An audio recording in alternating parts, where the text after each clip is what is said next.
welcome. So we're gonna do a traditional leave-out sew-in. Look how beautiful this hair is.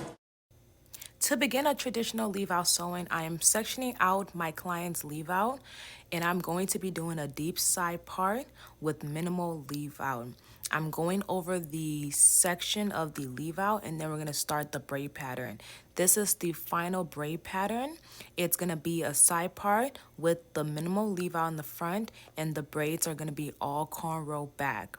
Now we're gonna proceed to the sew-in process. I use about 3 bundles for a full traditional sew-in.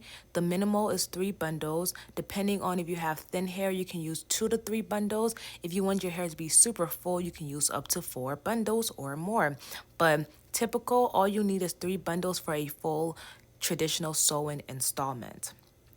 Now I am showing you guys the way that I sew the tracks on. I do the flip over method. I do not cut your wefts until we get to the very top of your hair. For the last bundle, I will cut the weft so that it's super flat and seamless. But I am doing the underhand motion for the sew-in to make sure that the sew-in is tight but still like neat and not like super tight that your head is hurting you, you know? So now we're working on the leave out. After I fully get done with the actual sew-in process of the traditional sew-in, I work on straightening and blending in my client's leave out. I do use a straining comb or a straining iron, like a flat iron, to make sure the rest of the hair is blended. Then I use a hot comb to get the roots. I do not try to get the roots with the straining iron. I use the hot comb to really make sure the roots are really flat and nice, and then I use the straining iron or a flat iron for the rest of the hair to make sure that blends in. So take your time when you're using the hot comb. You want to get as close to the roots as possible to ensure that it's all neat and it's all flat and there is no like curly at the roots and then it's like body wave at the base. Unless your client had curly extensions, then you don't have to do this. But if you're working with body wave hair, you want to make sure all the textures look the same. So the blending process, definitely take your time. I'm gonna go in again. Like you can see, I'm not really hitting the roots like that deep with the straining comb, but I'm getting close and then I'm focusing on the body of the hair to make that straight and blend in. The roots focus on, I use the hot comb for that.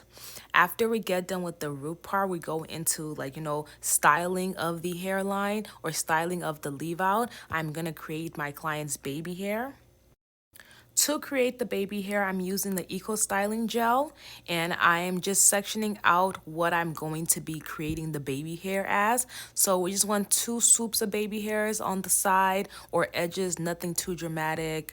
I section out the hair that I wanted to use through the edge control comb and the actual rat tail comb to create the baby hair or edges. Then I use cold setting with the blow dryer to dry that down. I'm using cool to cold setting, not hot, to dry and mold the edges down. And the reason I do this because my client has like soft hair, so just by adding Eco Styling Gel and then drying that right away is going to make sure that her edges last a long time. Lastly, now we're going to style the entire hair. I'm doing body wave curls using my curling iron, and yeah, it's gonna be really cute when we're done. I'm Gifty, the gift to your hair. I am a licensed hairstylist located in Crystal, Minnesota. If you need an appointment, definitely check out the description box. If you're looking for luxury high quality hair extensions, definitely shop our hair extensions at giftyhair.com. Everything will be linked in the description box for you.